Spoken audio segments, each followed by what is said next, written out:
before you continue to watch the video, I have a question for you. Have you watched part 1 yet? No?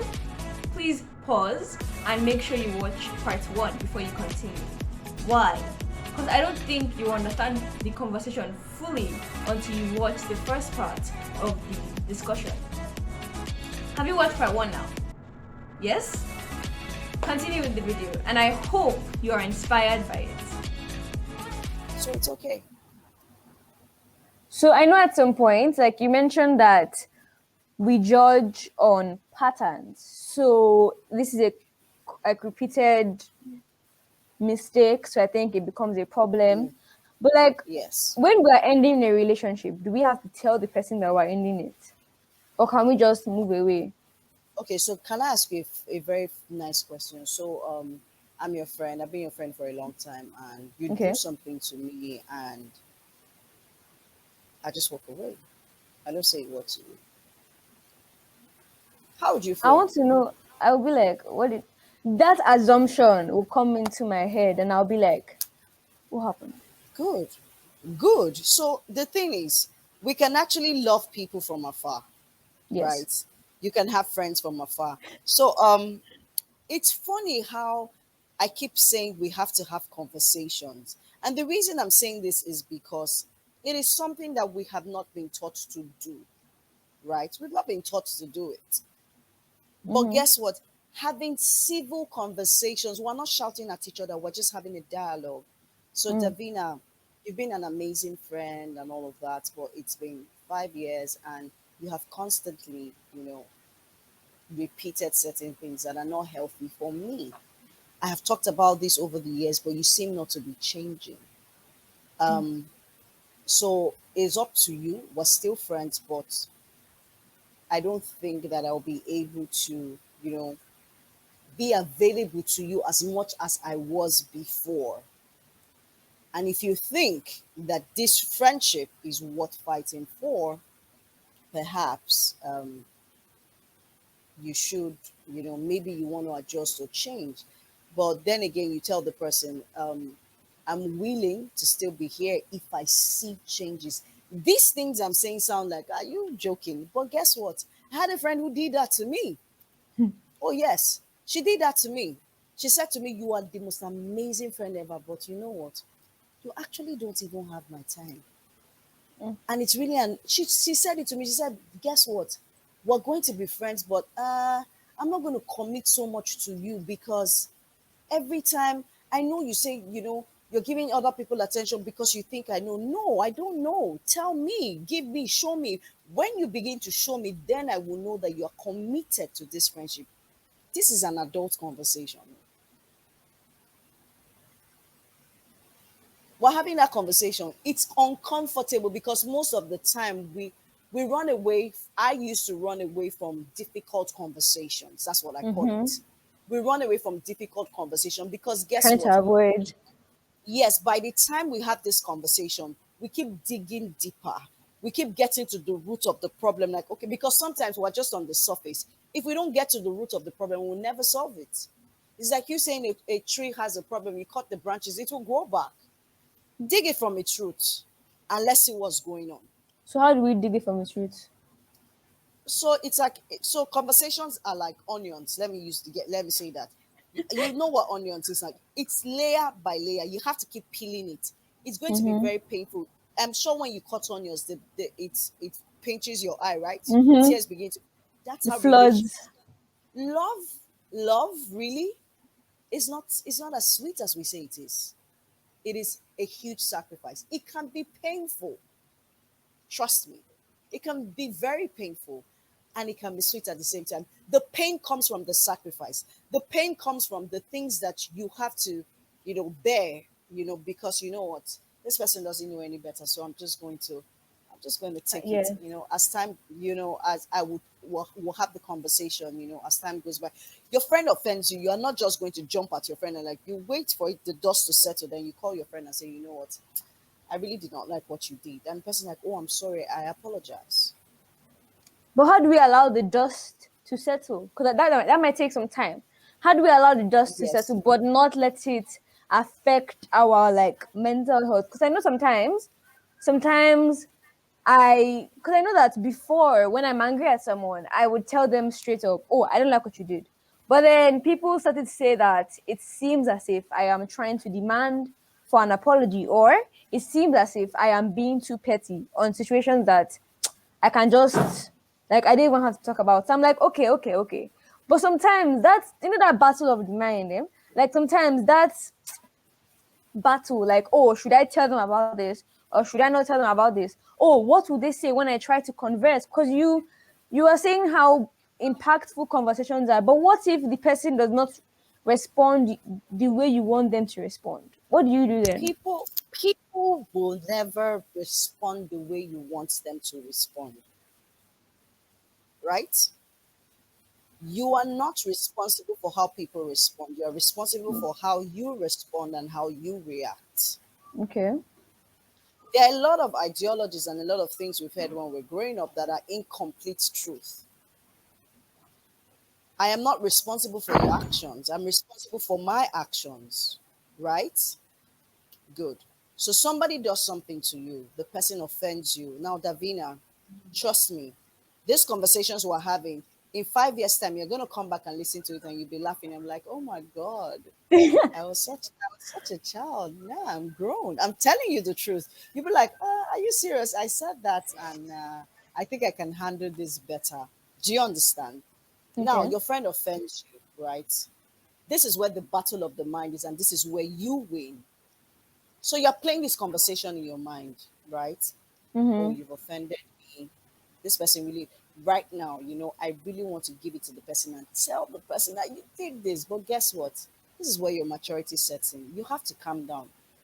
It's in your mind. First things, this is what I say to myself. Why is this situation offending you? So Why? like, why am I offended Yes, by what they did? Okay. yes. That's the first question you ask yourself. Like, why am I offended? What and you're like, and but the person did, and you ask yourself again, what is really offending you here? Because at the root of it, sometimes it might just be pride. Why are you talking to me like that? You didn't have to talk to me like that in the presence of people. Do you understand? Sometimes. So Mm-hmm. the first thing you want to do is ask yourself why. Why why is this situation offending me? Okay, I don't like the way the person said this. The next question is, how did it make you feel? This thing the person said, how did it make you feel? Then you begin to pieces out your emotion. Oh, when the person said this, I felt hurt. Why did you feel hurt? What really hurt? What was the thing she said that really hurt you in that statement?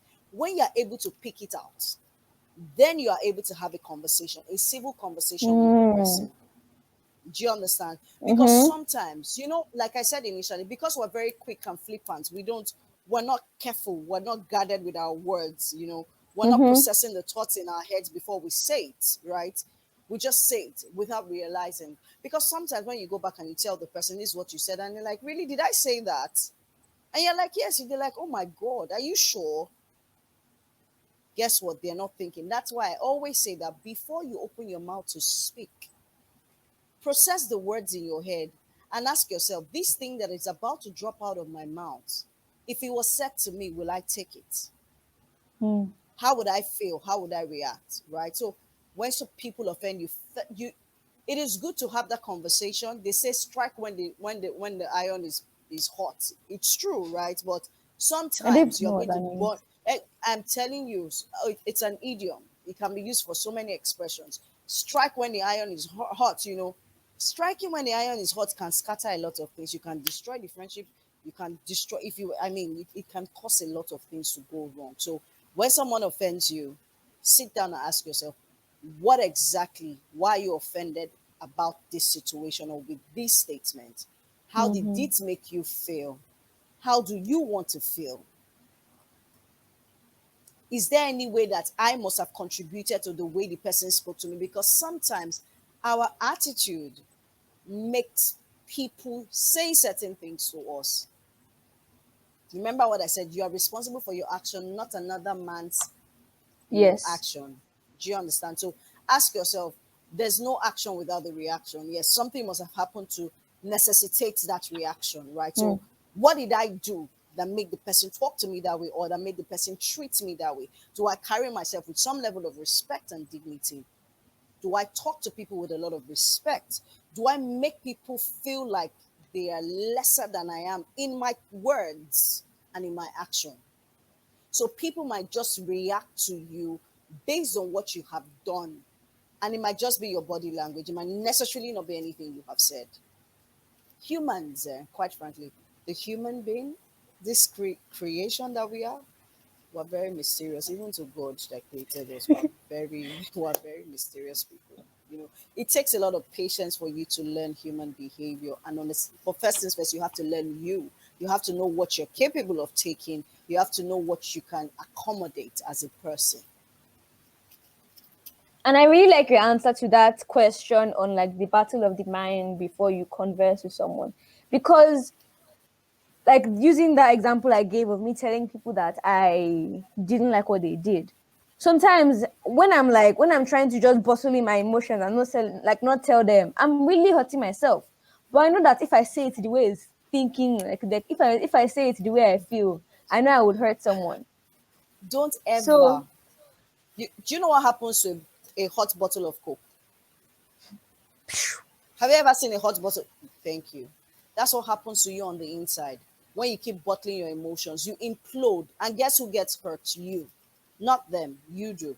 But guess mhm. what? There's a way to navigate that emotion. Now, when there's a hot bottle of Coke, what do? You keep it to settle or you put it in the fridge. Even a very cold bottle of Coke, life has to have its balance. Even someone who, imagine, hot bottle of Coke will explode. A cold one, same thing. The one that is flat is flat. It doesn't have taste. You just say, this Coke doesn't, and the gas is gone out, right? So there has got to be a balance. When you are hot, you need to calm down and settle down. Have these conversations in your head before you speak. Don't implode on the inside, though. Don't. It's very hurtful because from those pains and scars that you have on the inside, is how you're going to be reacting to other people. Unconsciously, you might not even know. There's just, there's something ingrained in your memory to say, you know what, this was how I was treated the last time, this was the reaction, so it's just there. And then you're wondering, oh, I don't usually behave like that. If somebody is doing something that resembles, that has the semblance of what happened to you, it comes up. That antenna just picked it, and you're like, oh my God, this person is about to do this, and you just react because you've Mhm. been imploding. If you can't have the conversation with the person, right, have the conversation with an adult, somebody that you trust. And that's the reason for guidance counselors. I don't know what they have in schools, I can't say, right? But that's the reason why you have coaches and counselors who you go and talk, people that will listen to you, you know, unbiasedly, and tell you the truth and tell you, okay, maybe you should have done this, maybe you shouldn't have done, and help you walk through Mhm. your emotions, because these little things add up to who you become eventually as an adult. So don't Little things in implode, don't what stop. sense? Like These, stirring up our okay, emotions. your little characters, and okay, so let me put it this way: these little character traits that we have, right? So, okay, so if you can't control your anger as a teenager, you're going to grow up to become an angry adult. Mm. That's why I said these little things that we do not tackle come together to add up to who we become as adults. You do not tackle your anger, you become an angry adult. Mhm. You don't know how to navigate your emotions or handle your emotion. You become an emotional wreck as an adult. You don't know how to talk to people. You hear people say, oh, that person has no guard. The person just talks anyhow. Because it did not just start now. When they were smaller. Yes, that's why I always say you are young, but you're not foolish. You have brains, you can think, you've come to the age of accountability. And as for me, once you're 10, there's certain things you know to do and know not to do. That's why conversations are important. I shouldn't assume that Davina should know because Davina's parents are coaches. No, that's actually even wrong of me as an adult. Do you understand? I should have the conversation with Davina and say, Davina, do you know that this thing is wrong? I'm like, oh, I didn't even see it from that angle. Do you understand? You always have to have conversations and always check yourself. Okay. Always. Okay. So a point I was trying to just say based on your answer when we're thinking of like how to converse on the question, why is this situation hurting me? How did they make me Yeah. feel? What exactly did they say Yes. that made me feel that way? So like if Yeah. you are about to talk to your friend, and now this is to the audience, if you're about to tell your friend how they have made you feel, like Miss Cutie has said, don't bottle it up, don't implode. Yes, don't explode inside. Don't like think about how they've made you feel. So I don't know if this is being mindful, but then I know that you are being It is. aware You're of, right.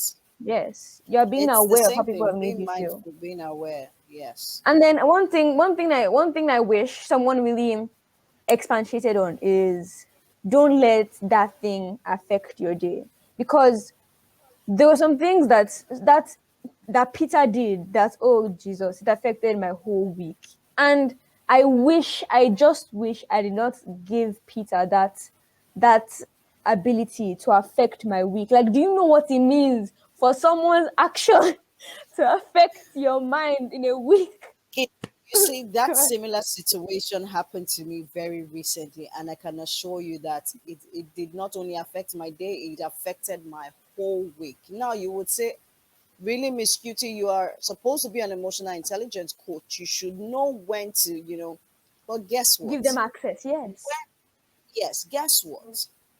Sometimes the people who hurt you more, the people you feel hurt you the more are the people who are closest to you, who you love more, right? Who you have some sort of attachment to.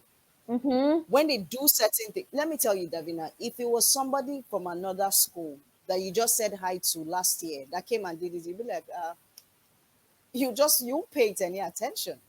You won't give, and you won't pay it any thought. You just let it go like, I'm sure she doesn't know what to do. But this one, you're like, you know why? Because you've invested so much in this friendship. You're like, Yes. really? Why would you say this? So this is what happens. I always say, have pockets, where you just, Okay. it's not because you don't want to deal with it. So that thing has happened. This is what I do. It's like a garbage. The way I teach kids is the way I actually also behave. You see that situation that has happened, I roll it into a garbage, right? And I put Mm-hmm. it in my garbage can, which is my pocket. I am going to deal with it, but I'm not just going to deal with it right now. There might be reasons why I don't want to deal with it right now because I'm trying to do something. If I decide to deal with that particular thing at the moment, it might cost me not to do a lot of things that I want to do. So I would take it and say to me, now this is me because I am an adult, right? I have probably I'm mastering my emotions and I'm like, you know what, I'll deal with this. At the end of the day, I bring it out and I say, what exactly happened here? Why did this happen? Why did this happen? And I'm able to piece it. Now for us now, like talking about us and friendship, somebody did something to you that has affected your mood. Guess what? How do you have how do you become a master of your emotion? What they Hmm. did was hurtful, right? Indeed it was hurtful. But Davina, what's the goal? Let's say Like, you had what's an the exam. goal of? Are you going to tell you had an exam? Are you going to tell me because Peter did XYZ is going to affect your exam? Yes, it will affect your exam, but guess what? Davina, let me tell you the truth. You see, when you don't pass that particular paper, Peter is not going to be there to console you. You know who Yes. you're going to be? You're going to come back to meet yourself, first of all, before you even meet your parents. You're going to Hmm. answer to yourself and say, what exactly, what exactly did I just do to myself? What exactly did I just do to myself? Why did I allow that situation to get to me? Does that make sense? Yeah. But how do Why did we I? now prevent it from getting to Good. in the future? Sometimes, okay, great. I like that question. First things that one thing I want you to know is that impacts happen all the time. So things like this will happen all of the time. Now, your ability to overcome that situation makes you a master, Hmm. right? Just makes you more wiser. So, for example, the way you respond to the situation is another way of avoiding that particular thing from happening again, right? So, for example, somebody said something to you, and your initial reaction was to shout back at the person, and then there was now a heated argument. You didn't like it. So then, your next, if that same situation happened again, the next thing you do is you pause and you're quiet for a bit. You know, you're thinking it through, and you're like, I'm not going to respond to this right now. In as much as it hurts me, I'm not going to respond to this. I'll respond later. Guess what you have done? You have taken the you have taken you have taken the right from the person to offend you or anger you.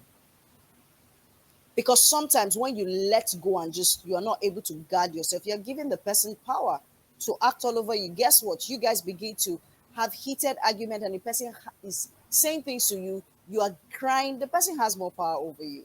So you have to be able to take the right from the person, not to be able to anger you. Does that make Mm-hmm. sense? Okay. So the So first thing you do is the way you reacted before. If it wasn't right, react better. yes. So I'm going very briefly to the dating aspect. I want to check the exact question. For dating, how do we know if the person is the one or is a waste of time? And now let me mention this that I think I have a question on or a problem with. Like if in a past relationship, whether dating or friendship, someone treated me in a way that, looking back, I don't want to be treated like that ever again in my life. And I'm now in a new relationship and I'm seeing signs of something that made a relationship previously break down. So how do I prevent it from affecting this current relationship? Okay, And how first do of I know all, if this is the one or is a waste of time when it comes to dating? really, do you really know who the one is when you're dating? See, I always have to ask myself this question, because I think it's something that we have told ourselves. Oh, he's the one. Oh, she's the one. How do you really know that this person is the one? So let's get back to your question. First of all, what's the purpose of dating? Why are we really dating? Are we dating because that's what's trending? Hmm. Why are we dating? Why? I mean, it sounds like, come on, Miss Queenette, people are. Why are we dating? Why are you in this relationship? Why have you chosen to say this is the person I want to date? Right? Why are you not building friendship? Why are you dating? What's the purpose? What's the goal? That's the first thing I want to ask. I'm not trying to be all spiritual and say, oh, don't do it. I'm asking, what's the purpose for dating? Of course, you are going to go ahead and but what's the purpose of dating? When both of you come together, are you going to create an invention that is going to save the what's the purpose?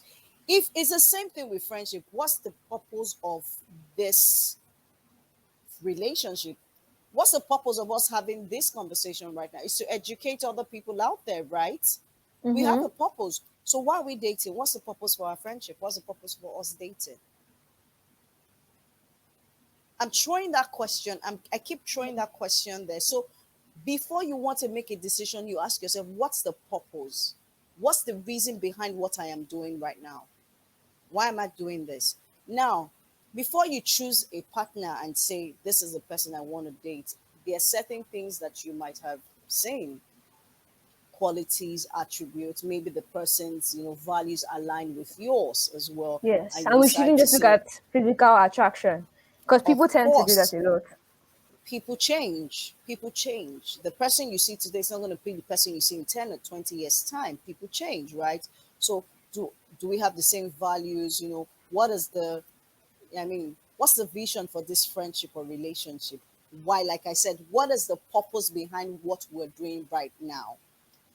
Do you understand? Sometimes we might just say, oh, we're dating, really, why are you but you see, when I hear a lot of teenagers and young adults say, oh, I'm dating, often ask, why are you Right. dating? Are you dating because it's a trend or because all your friends have?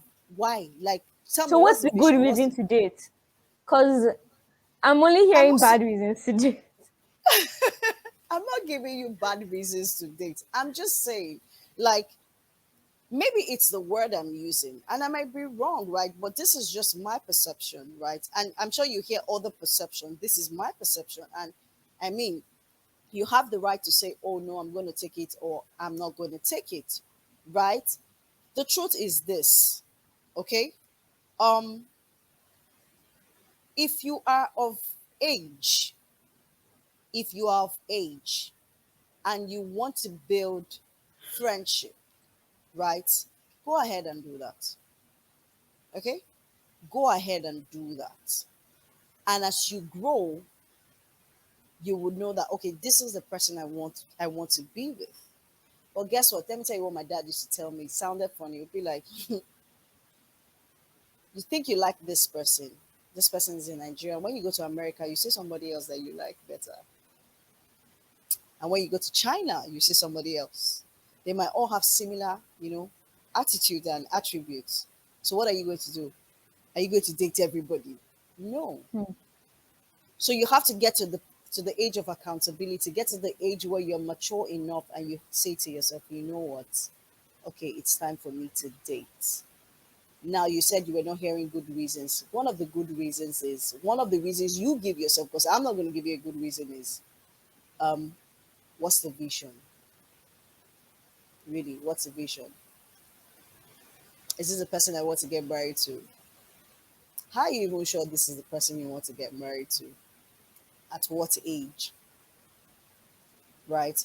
But when the goal is to build sustainable friendship and both of you are impacting each other, you know what? It seems to grow better. Sometimes I say to my friends, like when you put a name on something, there's always an issue to it.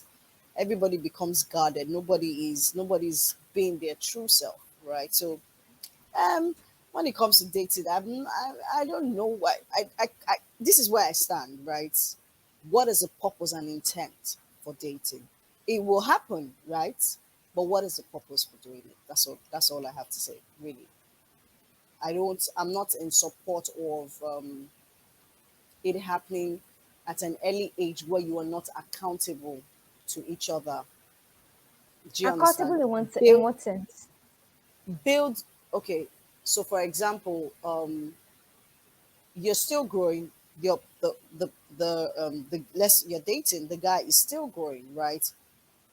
You both of you are not mature enough. You have not learned certain skills, right? To say certain skills or certain behaviors that can help you, you know, cross certain hurdles. Because you're not disciplined enough, you guys can make mistakes. Why Mm-hmm. don't we wait till we're mature enough and more disciplined, then we can go ahead. However, if you have your parents involved, that's a beautiful thing. So your father and mother knows that, oh, this is the person I'm dating. However, you have to be of an accountable age, right? So I'm not of an opinion where they say, oh, 15-year-olds are dating or 16. And nah, this is just me. Yes, you might say, oh, they should be mature enough, but nah. Let's get to that point. When we're 18, we can start talking. Have friends, build sustainable friendship, Yeah, so build that if you friendship. guys date, there will be like Yes, an understanding. yes.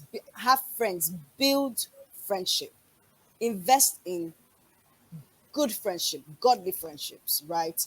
And then from there, the goal should not be that, oh, I want to know, have amazing friends, and that their values and yours align. And I mean, And am I wrong for believing that if I just live my life right now without thinking too much of my husband, I like the guy will end up coming to me like at the right time? hmm, I believe that there's a time for everything, trust me. And there's a reason why at every stage of your life, there's a reason and there are certain things that you have to fulfill and achieve, right? There is a reason. So for where you are at now, why don't we focus? Yeah. Do you understand? Why don't you focus on what you're doing right now? Why you focus on something else? Why don't we Mm, focus when it is time? Trust me, it will just come, it will align. So for now, can we just focus on what we're doing? When it comes to the mm-hmm. time where it is time to, you know that you're ready, you know you're mature enough. Trust me, it will begin to attract the right people to you. Mm-hmm. The right people will begin to come to you, but you have to be ready. The reason why you're single for a long time is for you to learn certain things. You're not single so that you are free, and you're single. The times where you're single and you're alone, it's not for you to just have freedom and it's a time for you to build yourself. It's a time for you to build character, so that when you get joints to somebody else, it is a beautiful thing. Not that you're carrying all your liabilities and baggages and you now become married to somebody and they're wondering who trained you, who raised you. All the times that you were single was meant to build character for you as a person. Mm. And With when the this few person words of comes, mine, or I hope I've been able to convince you. okay, so I don't want to spend too, even though I know we've already spent up to an hour here. I think you've been able to answer most of my questions in the best way possible. Thank you, ma'am. But I am still a bit like confused about the vulnerability part, because how do we know if we are pouring ourselves too much on someone? Because I know I wouldn't like it if someone only comes to me to tell me about their problems, but I know myself that sometimes I come to people only for problems, only to help me. So how do I be vulnerable without being too vulnerable and without thinking that this person will think I'm clingy? Okay, so you just answered the question. You said sometimes it feels like I'm going to meet these people only when I have problems. Mm-hmm. So you ask yourself, why do I only go and meet them when I have problems? Why? Because I don't have anything to talk about other than my problems. And that's not fair. So they don't see you as friend, they see you as someone who brings problems to them. Ever thought about it? Hmm. So they don't see, I mean, somebody is always, so you say this person is your friend, but you guys never talk about any other thing except the person's problems. How can you say you don't have anything to discuss with the person except problems? What does we discuss? Like, It's funny because people, I mean, okay, so even, so this is what I say to kids. I'm like, every time, do you know the best gift to give your father is an amazing result? And I don't mean examination result. The result of your character, of your person, right? Your character, your person, your parents begin to see that, oh, she's changing. Oh, the words we're saying are making huge impact in her life. mm-hmm. That's results. So whatever they're doing for you, they're doing it out of joy and out of gladness because they know. Do you understand that they're getting results from you? It's the same thing with the person. Now, sometimes let me just go straight to the question. I would say gauge it. So Gauge it in what sense? maybe you wanted to say 100 things, probably just stop at 20. And because you have to be, vulnerability comes with trust. You have to trust the person you're talking to. Mm-hmm. That's why I'm telling you that there's no way that this person is not your friend and all you talk about is problem solving. There has got to be trust. You Mm-hmm. must trust the person to want to come and solve, for the person to solve your problems, right? Yes. And that's it. So, I don't want to be too vulnerable. So I want to say 100, so I say 20. And then I push further, I say 30. And then I push further. So you want to be able to, you know, weigh and gauge what you say at every point in time. Yeah. And like I know when to say it and without saying too Yes, much. yes. Just And guard I calm yourself. down. Yes, you need to be able to And guard yourself. I don't let it bottle up, because I know sometimes that if I keep a problem in myself without pouring it out on someone else, it tends to But pile up. first of all, solve the problem yourself. That's why I said to you, have the Okay. conversation with yourself. So there's a problem, like, oh, so Davina, I need to talk to you. This is you talking to you. So me, I'm like, Queenette, I need to talk to you. There's a problem. This is what's going on. Because Mm-hmm. guess what? there is a depth of wisdom inside you. Wisdom lives within, and so it will come out. The solution to that problem will definitely erupt. It will come out. Okay, Thank you. so just, yeah, it will come out. And thank you guys to whoever is at this point of the video that has heard every single thing that Miss Queenette has said to not only me, but to you, to inspire you. And remember to subscribe to this channel if you are inspired. Remember to like, comment on ways.